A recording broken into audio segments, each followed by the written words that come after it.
The doors open, and amid the dust and decades of neglect, flow a flood of memories.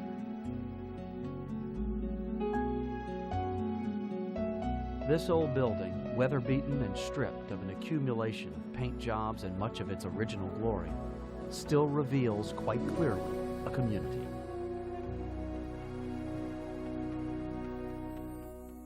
European immigrants and their children taking a vital piece of their birthplaces with them to celebrate and worship and start a community that in a generation would reach across America.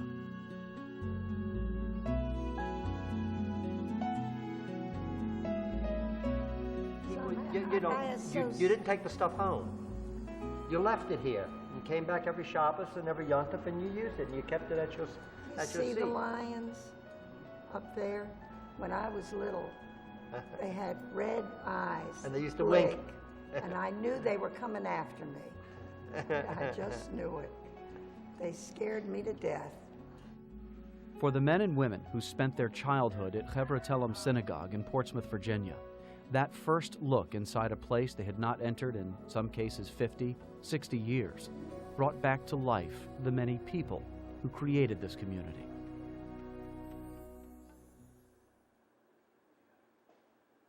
This is where they learned the Hebrew alphabet for the first time, studied the Torah, and watched in wonder at the majesty of Kol Nidre. I could see the people sitting in the pews.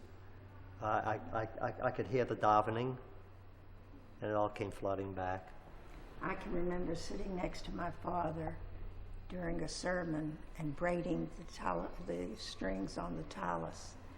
That was what kept me amused, making little pigtails. Nostalgia and thinking back that my childhood was spent here.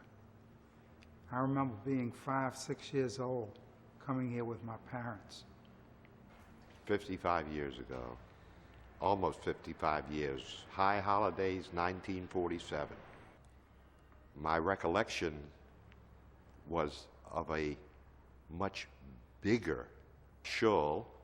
This was probably the grandest hall I'd ever been in.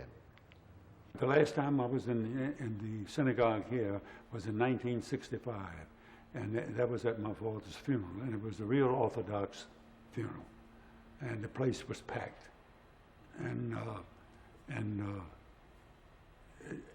everything was I could say it was beautiful. It was beautiful to me. This is the first time I've been back here in years. I'm 60, 70 years. I'm old. But I enjoy being back here, and I'm so happy that something's being done. I was worried they were going to tear it down.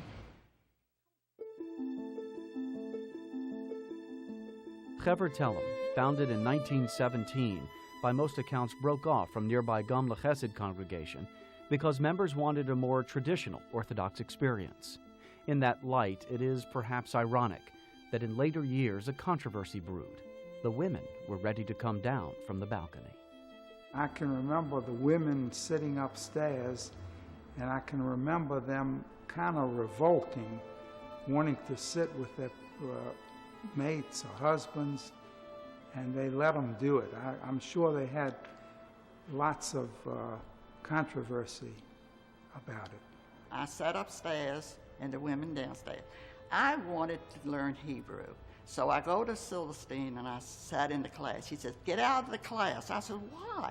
He said, "We don't have any girls in the class. We only have boys." I said, "Well, I want to learn Hebrew." He says, "Well, I'm sorry, you just can't come in this class." So I never learned until I got older.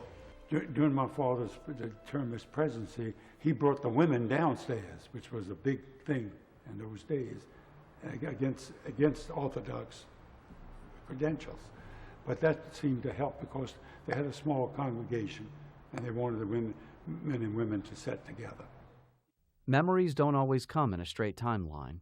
They are moments that, when paired with the memories of others in a community, create the story of a culture, such is the case with Chevra Themim. My grandfather would pick me up before dark, before first light, and we'd be down here. I would probably imagine it was 6:30, 7 o'clock in the morning.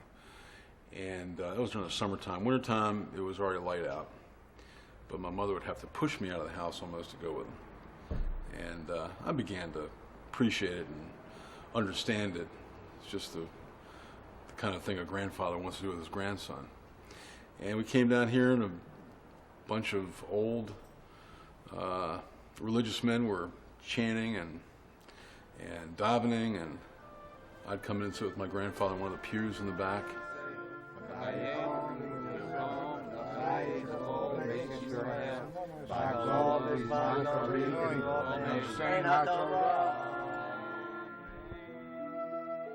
And the rabbi was Rabbi Silverstein, and he killed chickens also, and he'd be teaching Hebrew, and someone would ride up with a chicken, and he'd say, "Excuse me," or I don't know if he said "excuse me" or not, and he would take he had a pearl-handled knife in a box, and he'd go in the back room, and you could hear the chicken's last chuckles or whatever they were.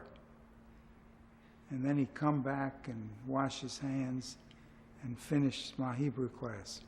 This here is in the approximate place of what I call the Shovitz bench. My father would sit at the end closest to the wall. My brother and I would sit next to him, and then my Uncle Sam and Uncle Willie sat next to him. Later, my cousin Meyer sat there. I used to look down at the boys, and once in a while you just drop a little something, they look up, and then they come outside and meet you, you know? And that's the way, as I was growing up, you would get little dates. And even though we was here, on some evenings I would go around to Chevra Themim to see the young people, you know, the young boys. And that's the way I lined up my dates as I got older. There was no absolute formality, no absolute, you do this and you do that at this time or at that time. And things would be switched around. It made the religion easy. After the services were over, we crowd around over here in the corner, and they'd pull out a bottle of scotch or whiskey, or they call it schnapps. Anything alcoholic was schnapps. They pull it out and they'd pour little shots for the men that wanted to drink, and they always give me a little teeny taste, so I'd make a funny face and I'll laugh and pinch my cheeks. And it was kind of a funny way to end, a religious service, but that's the way they did it. And it was Those lighter moments oftentimes betrayed a harsher lifestyle. These were immigrants, after all. They had to scrape by, challenged by the language, the culture, and a still significant wave of anti-Semitism. Most of the people in here, most of them that I remember here, had one foot in the shtetl. They were almost all Eastern European, and the older ones were not born in this country. Most of the younger ones were first-generation Americans, and these people had a certain character that I recognize very well and very fondly, but it's disappearing, of course. In my early years, naturally, there was a lot of anti-Semitism around. You know what I mean? And you went to school. You almost had to fight your way through school. Most of them went in grocery business. My father went first in the grocery business, and then he branched out. He had a coal yard. He went in coal business. See, so as they stay here, they branched out into a newer business. But first, everybody was getting grocery stores. If you're talking about the Depression years, then that's when this temple existed, during the Depression years, and it was hard. And the merchants on High Street were all struggling to make a living. Yet, like so many generations of this wandering tribe, they held together and worked their way out of poverty and ultimately into the fabric of America. And Chevra Themim was their common ground, spiritually, intellectually, and socially. It was completely different. I mean, back then it was like everybody knew everybody and knew the children and the families, knew their reactions, knew who the hotheads were and who the nice people were and so forth. My father loved his synagogue. He really was. He was one of the coming forth. He was here every Saturday morning, and all of us kids sat up here, and we had men down there, the boys, but we all came. These memories, flowing out of so many friends, can only last but so long. And so now it is the duty of continuing generations to strengthen this physical link to our rich cultural and spiritual history. To maintain Chevra Themim as a place that educates and creates a link to our past and to God, it must experience a rebirth. To me, it means that our family doesn't stop with us, because my children can learn from it, gain from it, and pass it on to their children.